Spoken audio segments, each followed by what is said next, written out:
त्यो 1 तारिकदेखि 30 तारिकसम्म कन्टिन्यू नै क्रिसमसको सेवाकाहरू संसारमा हेर्नु भने भइराखेको हुन्छ। किन भन्दाखेरि येशू ख्रीष्टको जन्ममा चाहिँ सबै मानिसहरूको लागि उद्धार थियो।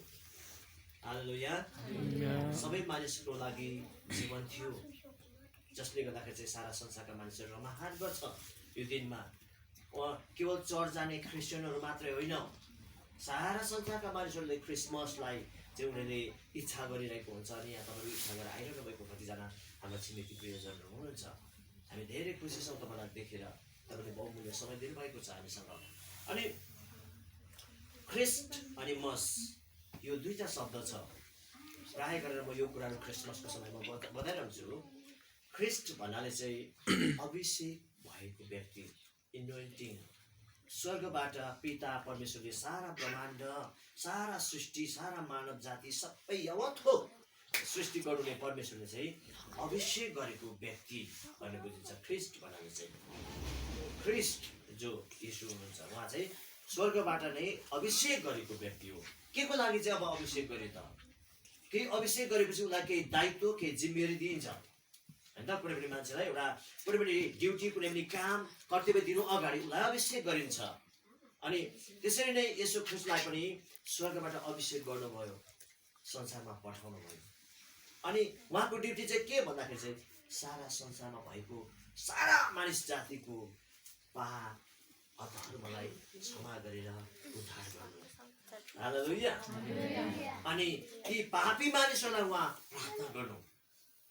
मस ख्रिस्ट भन्नाले अभिषेक गरेको व्यक्ति, मस भन्नाले प्रार्थना गर्ने व्यक्ति। अनि कसलाई चाहिँ प्रार्थना गर्ने त भन्दाखेरि पाप र अधर्मले मरिरहेको, नरकमा जाँदै गरेको मानिसलाई बचाउनको लागि प्रार्थना गर्न छुट्टिनु भएको। अनि उहाँ स्वर्गबाट कन्या मरियमबाट यस धरतीमा जन्म लिएर आउनुभयो। हालेलुया। अनि त्यसै कारण ख्रिस्ट मस भनेर हामी क्रिसमसको पुरा शब्द हामी चलाउने गर्छौँ।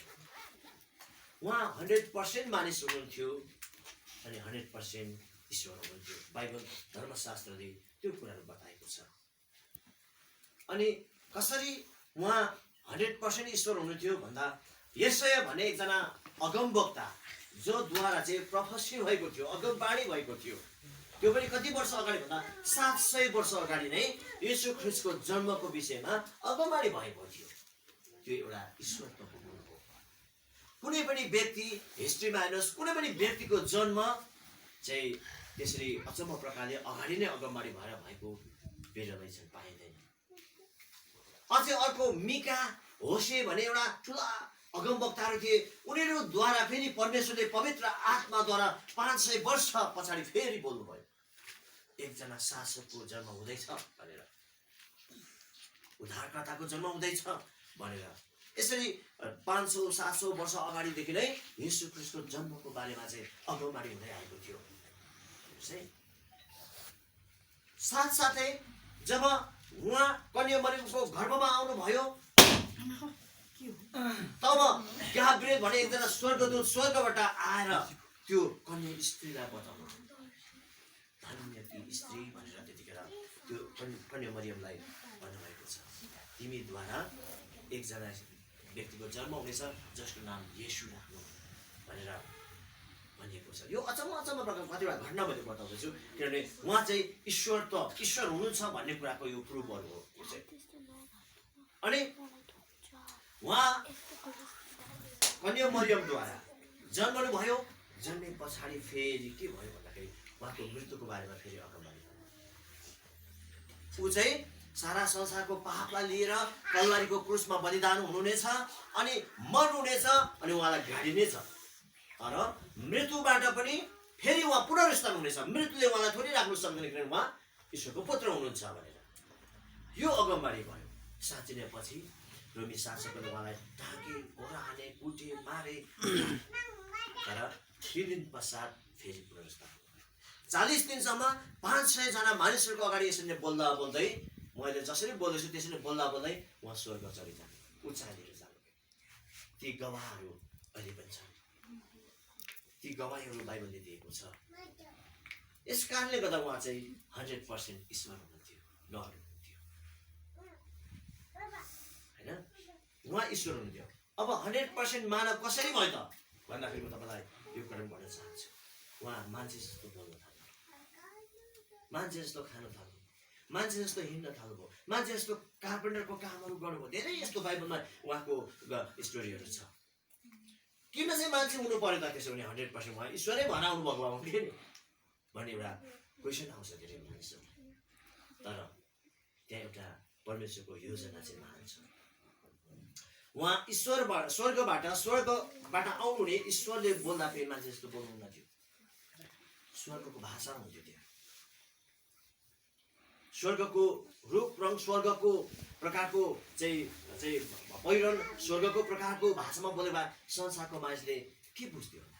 उहाँ नै बाटो, सत्य र जीवन हुनुहुन्छ भन्ने कुरा हो। उहाँ नै उद्धारकर्ता हुनुहुन्छ भन्ने कुरा हो। उहाँ नै सत्य, अघि भेनाले भन्नुहुन्थ्यो सत्य हुनुहुन्छ भन्ने कुरा चाहिँ कसरी जान्ने त? को मान्छेले स्वर्गको भाषा जान्ने त? जान्दैन। यसै कारण चाहिँ उहाँले यो सबै यसमा पूर्व योजनामा उहाँ आउनुभएको हो। जन्म लिनुभएको त्यो तपाईँ हाम्रो लागि, सारा संसारको लागि, यो व्यक्तिगत एकजना पर्सन मेरो लागि मात्र होइन, सारा संसारमा भएको व्यक्तिको लागि उहाँ चाहिँ जन्म दिनुभएको। उहाँ चाहिँ बाटो, सत्य र जीवन हुनुहुन्छ। उहाँले भन्नुभयो कि चाहिँ चोर त चोरौँ र नाश गरौँ भनेर आउँछ, तर म त सबैले अनन्त जीवन, त्यो पनि प्रशस्तको जीवन पाऊ भनेर म आएको छु। यसैले चोरले त चोर छ, नाश गर्छ, मार्छ होइन, त म छस् तँलाई मार्छु भने त हुन्छ नि होइन चोरहरू त। तर येशूले चाहिँ के भन्नुभयो? म धर्मीलाई होइन, पापीलाई चाहिँ उद्धार गर्न पछाडि भएको छु। हालेलुया। यसै कारण चाहिँ उहाँ 100% ईश्वर, 100% मानिसलाई आउनुभयो। अनि एउटा भर्जिन अफ बर्थ, कन्या केटीद्वारा उहाँ आउनुभयो, जो चाहिँ पवित्र आत्माद्वारा, पवित्र आत्माले ती कन्या मरियममा परमेश्वरले योजना गर्नुभयो अनि त्यो पुरा गर्नुभयो। अनि क्रिसमस, अब भन्दै गर्दाखेरि क्रिसमस चाहिँ अशान्तिमा जिउनेहरूको लागि पनि शान्ति दिने दिन हो क्रिसमस है। बिछोड भएकाहरू, फाटो भएकाहरूलाई पनि प्रेममा बाँध्ने दिन हो क्रिसमस। हालेलुया। निराशामा जिउनेहरूलाई पनि आशामा जिउने दिन हो क्रिसमस। लडाई झगडा, हत्या, हिंसा, व्यभिचार गर्नेहरूलाई पनि मेल मिलापमा ल्याउने दिन हो क्रिसमस। हालेलुया। कसरी त भन्दाखेरि चाहिँ उहाँद्वारा चाहिँ त्यो सबै पापलाई क्षमा गर्ने अधिकार परमेश्वरले दिनुभयो। लडाइँ झगडा गर्ने, रिस, घमण्ड होइन, हत्या, हिंसा, व्यभिचार, कुविचार, जति पनि लडाइँहरूको कुराहरू छन्, जति पनि दुश्मनीको कुराहरू, रिस, घमण्ड, लोभ, लालच, जति पनि नेगेटिभ कुराहरू छ, यो सबै कुराहरूलाई चाहिँ येशू ख्रीष्टद्वारा चाहिँ त्यो पाप स्वभावलाई चाहिँ क्षमा गर्ने अधिकार दिनुभएको छ परमेश्वरले। अनि संसारमा आउने कोरोना भाइरस, संसारमा आउने अहिले ब्रिटेनबाट एउटा डरलाग्दो रोग आउँदै गरेको न्युज सुन्दै हुनुहुन्छ होला तपाईँहरू। आँखाहरू नाकहरू फ्याट फ्याट कुँदै झर्दै गरेको यो हाम्रो प्रभुका दासले, एकजना साधु शिल्पराजले त्यो प्रोफेसी गरिसक्नु भएको थियो। दसैँ दिवालीको समयदेखि चाहिँ अब यो कोरोना भाइरस बिस्तारै हटेर जानेछ, तर त्योभन्दा डरलाग्दो एउटा फेरि महामारी आउनेछ भनेर भर्खरै अस्ति बोल्नुभएको, कतिजनाले त्यो न्युजहरू हेर्नुभयो, भन्नुभएको थियो। यही सिक्किमको हुनुहुन्छ उहाँ प्रभुको दास, उहाँद्वारा पवित्र आत्मा परमेश्वरले बोल्नु भएको थियो। ठ्याक्कै अहिले ब्रिटेनबाट फेरि त्यस्तै खालको एउटा डरलाग्दो रोग आउँदैछ, सुन्दै हुनुहुन्छ होला। अब त्यो त झन् अब आँखा नाकै कुहिएर फ्याट्दै झन् भने कस्तो डरलाग्दो रोग आउँदैछ। यो कोरोना भाइरस केही पनि होइन भनेको छ बाइबलमा लेखेको छ। योभन्दा ठुलो ठुलो महामारीहरू आउनेछ, असिनाहरू 40 केजीकोसम्म झर्नेछ। अब यो भुइँचालो अहिले अस्ति आएको त केही पनि, त्योभन्दा डरलाग्दो कुराहरू संसारमा हलचल आउनेछ। त्यतिखेर तिमी संसारका मानिसहरूले यो कुरा जान्नु कि येशू ख्रीष्ट फेरि पनि संसारको मानिसलाई इन्साफ गर्न आउनुहुनेछ, आउने दिनहरू हो भनेर जान्नु भनेर यसरी मत्तीको सुसमाचारमा है, सुसमाचारको कति किताबमा परमेश्वर पुत्र येशूले भनेर जानुभयो। त्यही कुराहरू आइरहेको छ। अनि मैले भन्दै थिएँ त्यो महामारी आए पनि, त्यो कोरोना आए पनि, त्यो डरलाग्दो रोगहरू आए पनि, जेसुकै आए पनि, तर त्यो रोगले चाहिँ तपाईँ मेरो शरीरलाई नाश गर्न सक्छ, तर हाम्रो आत्मालाई चाहिँ त्यसले केही पनि गर्न सक्दैन। अब तपाईँले कतिको बुझ्दै हुनुहुन्छ हाम्रो मर्यादा हो। नरकमा पुर्याउने चाहिँ कोरोना भाइरस होइन। जो नरक चाहिँ हेल, त्यो चाहिँ अनन्तको मृत्युको क्षेत्र हो। त्यहाँ मरिरहने मानिसको आत्मा चाहिँ त्यहाँ आगोमा भट्टीमा परिरहने ठाउँ हो त्यो चाहिँ। किनभने हाम्रो धेरैजना यहाँ स्टुडेन्टहरू हुनुहुन्छ, तपाईँको डिक्सनेरीमा हेर्नुहोस् त्यहाँ HEL हेलको स्पेलिङ आउँछ, मिनिङ आउँछ। त्यो नभएको कुरा त्यो डिक्सनेरीमा लेख्नु मिल्दैन। त्यो हेल त्यो नरकमा चाहिँ एउटै कुरा लेखिएको छ, त्यो चाहिँ पापको रूप लेखिएको छ। त्यो पापको रूप चाहिँ म भन्दै थिएँ रिस, घमण्ड, दुश्मनी, लडाई झगडा, हत्या, हिंसा, व्यभिचार, यी जति पनि अशुद्ध अपवित्रताका कुराहरू छन्, यो चाहिँ पापको क्वालिटीहरू हो। यसले चाहिँ मानिस जातिलाई नरक लगिरहेको छ।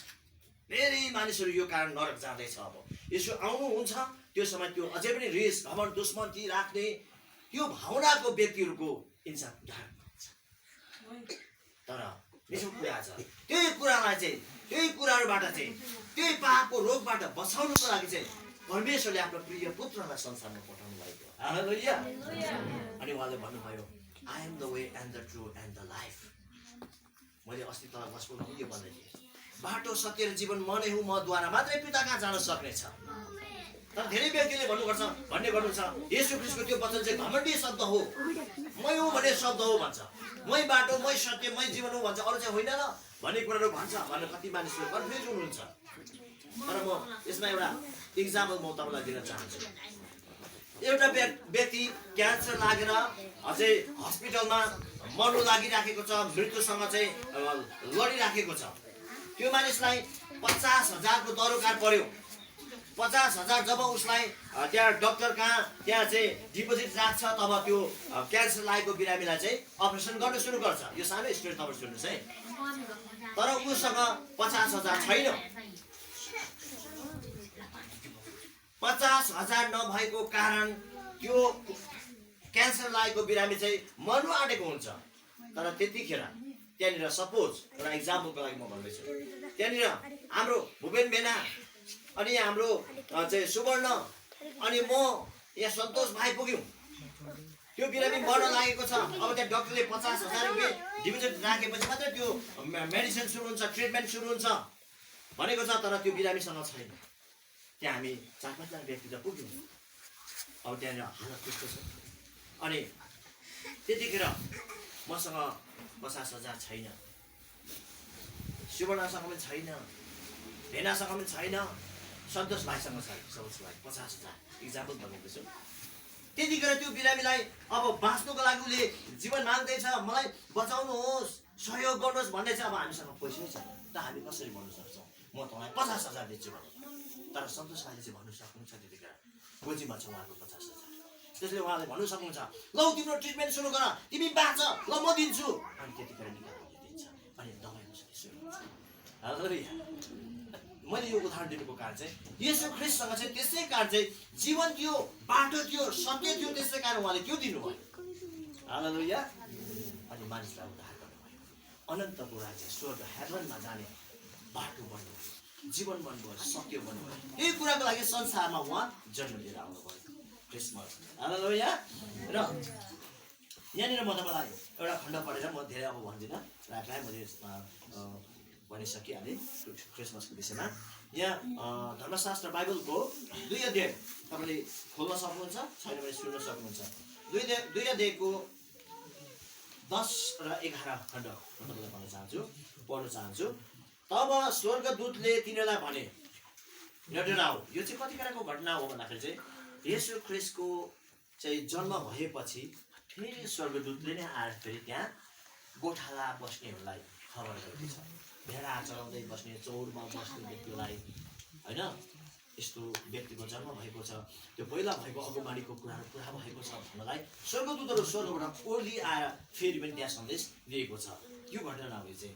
तब स्वर्गदूतहरूले तिनीहरूलाई भने तिनीहरू भन्नाले गोठालाहरू नडराऊ, किनभने हेर म तिमीलाई बडो आनन्दको सुसमाचार सुनाउँछु जो सबै मानिसहरूका निम्ति हुनेछन्। एकजना मान्छे भनेको भए चाहिँ अब यहाँनिर धर्मशास्त्रले अप्ठ्यारो हुन्थ्यो एउटा कुरा, तर यहाँ भन्छ सबै मानिसहरू भनेको यो पृथ्वीमा भएको जति पनि मानिसहरू, चाहे हप्सी कालो न कालो हप्सी किन नहोस् होइन, चाहे लङ्गुरे गरो नगरो, चाहे व्यक्तिहरू किन नहोस्, चाहे नि तपाईँ हामी नेपालीहरू जस्तो मेरो जस्तै सानो चिम्से आँखा भएको किन नहोस्, डल्लै पुर्के किन नहोस्, होइन र? सबैको लागि, चाहे पढेको होस् चाहे नपढेको होस्, चाहे चाहिँ धनी होस् चाहे गरिब होस्, चाहे हेप्चे होस् चाहे लाम्चे होस्, चाहे काले चाहे गोरे, सबैको लागि चाहिँ भनेको यो चाहिँ बडो सुसमाचारको सुसमाचार सुनाउँछु। त्यो चाहिँ के हो त बडो आनन्दको सुसमाचार चाहिँ भन्दाखेरि चाहिँ यस्तो कुरा लेखेको छ, आज दाउदको सहरमा तिमीहरूका निम्ति एकजना मुक्तिदाताको जन्म भएको छ जो ख्रीष्ट प्रभु हुनुहुन्छ। आमेन। सबैजना भन्नुहोस् आमेन। दाउदको सहरमा बेथलेहेम भन्ने गाउँमा है यीशु ख्रीष्टको जन्म भयो। अनि यहाँ धेरैजनाले पढ्नु भएको होला, भौगोलिक दृष्टिकोणले हेर्दा पनि पृथ्वी गोलो छ, होइन त? कि चेप्टो छ? भन्नुहोस् न युथहरू, पृथ्वी कस्तो छ? तर नि त्यो पृथ्वी गोलो भएर पनि एउटा रहस्यमय कुरा तपाईँलाई बताउँदैछु है। गोलो भएर पनि पृथ्वीको बिच भागमा यो सेन्टर पर्छ भनेर पत्तो लगाएको छ धेरै विद्वानहरूले, जहाँ चाहिँ यीशु ख्रीष्टको जन्म। सायद उहाँ यता अर्कोतिर अर्को दिशातिर छेउमा उतापट्टि भएको भएदेखि अर्कै कुरा, यो एउटा जो सत्य कुरा हो यो चाहिँ कि उहाँ पृथ्वीको बिच भागमा स्वर्गबाट सेन्टरमा पठाउनु हो। अनि त्यहाँबाट चाहिँ उहाँको अनुग्रह चारैतिर बग्नु लागि, यीशु ख्रीष्टबाट अनुग्रह सबै पृथ्वीका सारा संसारमा पुग्नु लागि परमेश्वरको यति ठुलो महान योजना कि कोही पनि नाश नहोस् तर सबैले अनन्त जीवन पाओस्। परमेश्वरको योजना चाहिँ यो हो। यो योजनामा चाहिँ पुत्र ईश्वर, त्यसै कारण चाहिँ भन्दैछ तिमीहरू नडराऊ, बडो आनन्दको सुसमाचार सुनाउँछु। आनन्द हुने रमाउने कुरा हो यो चाहिँ, यतिखेर गर्ने कुराहरू होइन। यतिखेर चाहिँ हाँस्ने नाच्ने रमाउने आनन्दित हुने रमाहाट गर्ने कुराहरू हो। किन भन्दा तपाईँहरू म बाँचेका छौँ। हालेलुया। तपाईँ र मलाई उहाँले बचाउनु भएको छ, तपाईँ र मलाई उहाँले बचाउनुहुन्छ, तपाईँ र मलाई बचाउने उद्धारकर्ता हुनुहुन्छ, तपाईँ र मलाई जीवन दिने यीशु ख्रीष्ट हुनुहुन्छ। उहाँको जन्म हो। त्यसै कारण हामी यसरी विभिन्न जग्गामा टाइमिङ लाइफ क्रिसमस ट्री यसरी विभिन्न प्रकारले डेकोरेसन गर्छौँ। अनि अन्तिम मैले तपाईँलाई भन्नुपर्दा क्रिसमसको प्रायः प्रायः कुरा मैले भन्न सकेँ। ख्रिस्ट अनि मस के हो भन्ने कुरा छ, क्रिसमस। अनि हामी टाइमिङ लाइट यसरी विभिन्न प्रकारको स्टारहरू हामी जुनाउँछौँ। बाइबलमा लेखिएको छ पूर्वका ज्योतिषीहरूले चाहिँ तारा देखेको छ। जब यीशु ख्रीष्टको जन्म भयो, ज्योतिषीहरू चाहिँ यहाँ बाइबलमा लेखेको छ, ज्योतिषीहरू चाहिँ जब त्यो पहिलाको पुरानो दिनहरूमा चाहिँ सबैभन्दा पढे लेखेको, अहिले पनि त पण्डित पुरोहितहरू उनीहरू त्यो विभिन्न उयो हेरेर के हुन्छ, कहिले कहाँ के ग्रह लाग्छ, कहिले के हुन्छ त्यो कुरो पत्तो लगाउँदै गरेको अहिलेको फिलहाल वर्तमानमा पनि हामी देख्छौँ। त्यतिखेरका पनि ज्योतिषीहरू भनेको धेरै त्यस्ता चाहिँ विभिन्न प्रकारको हेर्ने पत्तो लगाउने व्यक्तिहरू थिए। अनि ती व्यक्तिहरूले सुन्दै थियो कि 500 वर्ष अगाडि 700 वर्ष अगाडि यीशु ख्रीष्टको जन्म हुँदैछ भन्ने कुरो उनीहरूलाई थाहा हुँदै थियो। साँच्चै नै उनीहरूले पत्तो लगाए कि साँच्चै पूर्वमा तारा उदाएको देख्नु, त्यो तारा बिल्कुलै अर्कै प्रकारको जुन सदा आकाशमा देखिन्थ्यो त्यो खालको होइन। तब ती ज्योतिषीहरूले त्यो तारालाई देख्यो अनि त्यहाँबाट उनीहरूले पत्तो लगाए कि यीशु ख्रीष्टको जन्म भएछ। त्यो पहिला भनेको कुराहरू पुरा हुने भएछ। अनि उनीहरू कता होला भन्दाखेरि त्यो ताराले चाहिँ बाटो देखायो। यीशु ख्रीष्ट बेथलेहेममा जन्मिएको ठाउँसम्म चाहिँ त्यो ताराले बाटो देखाउने गाउँछ त्यो ज्योतिषीहरूलाई। अनि त्यसै कारण हामी क्रिसमसको बेलामा स्टार जुलाउँछौँ। त्यसले लक्ष्य प्रदर्शन गर्ने कुराहरू दर्शाउँछ ताराले। हामी एउटा ताराहरू पनि हो, हामी ताराहरू पनि हुनुपर्छ। हामीले हरेक मानिसहरूलाई लक्ष्यमा पुर्याउनु पर्छ, गन्तव्यमा पुर्याउनु पर्छ। लक्ष्यविहीन यात्री कस्तो हुन्छ? यहाँबाट भला बोकेको छ, पुरै के अरे यो सबै चाहिँ बोकेको छ सामानहरू, सुटकेसहरू, कहाँ गएको भयो? दिल्ली गएको हो कि काठमाडौँ गएको कि दार्जिलिङ गएको कि कता गएको? त्यस्तो भन्दा कस्तो हुन्छ भन्नुहोस् त? एउटा लक्ष्य जानको लागि चाहिँ ताराले समय गरिएको हुन्छ। तारा ज्योति होइन, उज्यालोको कुराहरू। अनि हामी समाजमा छौँ, परिवारमा छौँ, परिवारमा प्यारेन्ट्सहरू, आफ्नो बुवाहरू आफ्नो नानीहरूलाई असल लक्ष्यमा डोर्याउने व्यक्तिहरू हो। परिवारको आमा बाबु बाजे बोजू है। अनि हामी समाजमा छौँ, समाजमा पनि हामी एउटा समाजलाई असल मार्गदर्शन दिने व्यक्तिहरू हो। यसरी हामीले आफूले आफूलाई चिन्नुपर्छ। आजको क्रिसमसमा तपाईँले सुन्दै गर्नुभएको यो एउटा सल्लाह दिएको, सजेसन दिएको, हामीले हाम्रो बिग्रिँदै गरेको भाइ बहिनी, बिग्रिँदै गरेको इष्टमित्रलाई सही बाटोमा लिएर हामीले हुनुपर्छ। अनि तपाईँलाई हाम्रो इच्छा पनि छ त्यो, होइन त? मातेर वाटबाट हिँड्ने मानिसलाई यो मातिरहेको छ मरोस् भनेर ऊबाट लगेर ओह्रालो घोकार्न हामी सक्दैनौँ। किनभने हामीलाई त्यस्तो व्यक्तिका छन् त्यो लाग्छ, उसको लक्ष्य बिरुन्ची गर्छ, होइन? त्यो गरेर उसको घर परिवार रोइराखेको छ, अशान्ति छ, कस्तो होला, होइन? त्यस्तो व्यक्तिहरू लक्ष्यमा दिने कुराहरू सिकाउँछ। 10 तलाको बिल्डिङमा बसेको छ, सुनै सुन पहिरेको छ, बहुमूल्य के भन्छ ड्रेसअपहरू गरेको छ, गाडीमा हिँड्छ, चिल्लो कारमा हिँड्छ, बडो बगैँचासँग हिँड्छ, तर नि उसको भित्र मनमा शान्ति छैन भने के हो तपाईँ? त्यो लक्ष्य के हो? जस्तो सुकै होस्, तर ख्रिस्टको चाहना छ तपाईँलाई शान्ति विश्वास। हालेलुया। आनन्दको ढुकढुकी चल्नु, हाम्रो भित्रको मुटु चाहिँ आनन्दसँग ताकिनुपर्छ। खामिराखेको त्यसको नडराओ भन्नुभयो नि स्वर्ग, त्यो होइन परमेश्वरको योजना। दुष्ट शैतान अन्धकारको शक्तिको चाहिँ योजना हो मानिस जातिलाई नरकमा लानु, डर देखाउनु, त्रासित बनाउनु, मृत्यु, एक्सिडेन्ट, सुसाइड, झगडा, हत्या, हिंसा सबै अपवित्र कुराहरू गर्नु। लडाइँ झगडा सबै यो दुष्टबाट आउने गुणहरू हो, तर परमेश्वरबाट आउने गुणहरू त्यो होइन। त्यसै कारण हामी एउटा त्यस्तो व्यक्तिलाई एउटा लक्ष्य दिने व्यक्तिहरू हुनुपर्छ भनेर आफूले आफूलाई चिन्नु पर्छ। क्रिसमसको दिनहरूमा क्रिसमस ट्री चाहिँ रातो लगाएर अप्ठ्यारो हुन्छ। रातो क्रिसमस ट्री पहेँलो कतिले कतिवटा ठाउँमा गर्ला, तर अब बिब्लिकली कुरा चाहिँ त्यस्तो होइन। हरियो, ग्रिन, एभर ग्रिन, होइन त? सधैँ हरियाली पर्छ। चाहे तपाईँको जीवनमा जस्तो सुकै सिचुएसन आउँछ, हाँस्नुपर्छ, खुसी हुनुपर्छ। संसारमा हामी मेला भन आएको मान्छे हो, फर्केर जानुपर्छ हाम्रो घरमा। संसारमा हामी रित्तै जानुपर्छ, एउटा केही पनि लानु छैन, तर एउटा कुरा छ, त्यो कुरा चाहिँ अनन्त जीवनको डिसिजन लक्ष्य लिएर जानुपर्छ। हालेलुया। कसैको घरमा तपाईँ जानुभयो, पहिले राख्छ, तपाईँ त्यो घरमा बस्नु त मन लाग्दैन, मान्छे कि मुरत भइरहेको छ, छुट्टै हुन्छ, मजै हुँदैन त्यो। कोही मान्छे बाटोमा भेट्नुभयो, त्यहाँ औँसी कुरा जस्तो अनुहार बनाएर हेलो हाई भनेर हिँड्नु कति राम्रो हुन्छ। मानिस भएर मानिससँग त बस्ने हो नि, मान्छे भएर कुखुरासँग बाख्रासँग बस्ने हो। बाख्रालाई जतिसुकै लगेर कुकुरसँग राख्नुहोस्, बाख्राकै बस्नु जान्छ। कुकुरलाई जतिसुकै लगेर बिरालोसँग राख्नुहोस्, कुकुर भएकै ठाउँमा जान्छ। कुकुर उडेको साथ उडे त्यो दाउँदैन। मानिस त्यस्तै हो, मानिससँग नै मिलेर बस्ने हो, मानिस समाजमा एकट्ठा भएर बस्ने हो। त्यसै कारण चाहिँ हामी सधैँ हरियाली पर्ने कुरा गर्छ। हालेलुया। तपाईँले आजको दिन तपाईँको क्रिसमसको यस प्रोग्राममा जतिजना आउनुभएको छ, तपाईँले यो प्रतिज्ञा गर्नुहोस्, यो लक्ष्य राख्नुहोस्। म पनि एउटा यो पाप र अधर्ममा गुल्टिन आँटेको व्यक्तिलाई एउटा लक्ष्य लिन चाहन्छु, मर्न लागेको व्यक्तिलाई बचाउन चाहन्छु, नराम्रो लोभमा फँसेका व्यक्तिलाई त्यो एउटा छुटकारा दिन चाहन्छु। यो होप राख्नुहोस्, यो प्रतिज्ञा गर्नुहोस्। किन तपाईँहरू जतिजना यहाँ आउनुभएको छ, मण्डली, समाज, प्रियजन, आदरणीयजन, तपाईँबाट सधैँ हरियालीपन जाओस्, ताकि जब तपाईँ उसको अगाडि जानु छ, कुनै व्यक्तिको अगाडि जानु छ, कुनै व्यक्तिसँग भेट हुन्छ, तपाईँ कुनै ठाउँमा केही पनि काम गर्नु छ, त्यहाँ मानिसहरूले अनुभव कति मिठो मान्छे भन्ने कुराहरू, त्यो प्रकारको गुणहरू हामीले दिने प्रतिज्ञा गर्नु अनुसार प्रार्थना।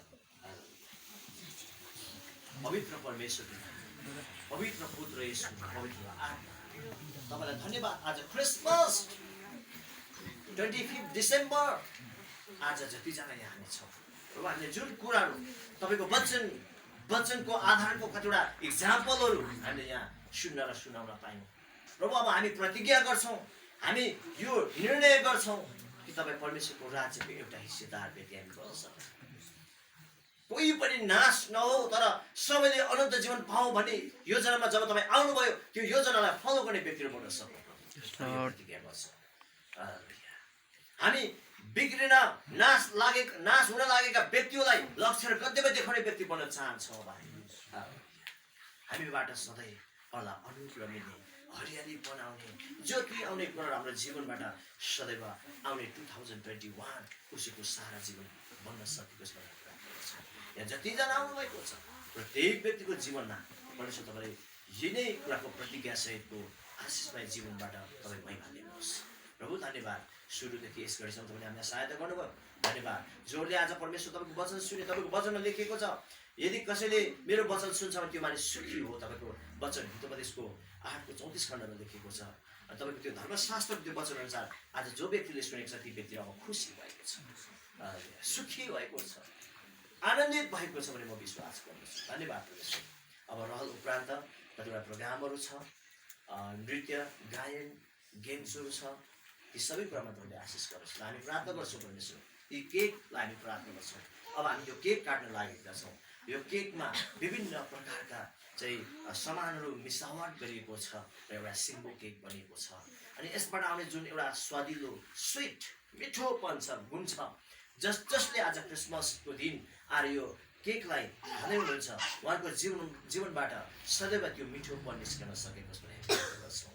हो, छिमेकीमा परिवारमा पनि शान्ति, मिलाप, एकता, सद्भाव, सहयोग, हौसला, प्रेरणा दिने कुराहरू निस्कन सकेको छ भने अरूलाई डर देखाउने, अरूसँग दुश्मनीको भावना, लोभ, लालच, घमण्ड, अहङ्कारका कुराहरू होइन, तर जसरी केकमा एउटा असल स्वाद छ त्यही प्रकारको स्वादले हामी प्रत्येकको जीवन सानो नानी केटाकेटीदेखि लिएर जवान वृद्ध हामी जति पनि छौँ प्रत्येकको जीवनबाट अब उसको दिनहरूमा फुटेर निस्कन सक्छौँ।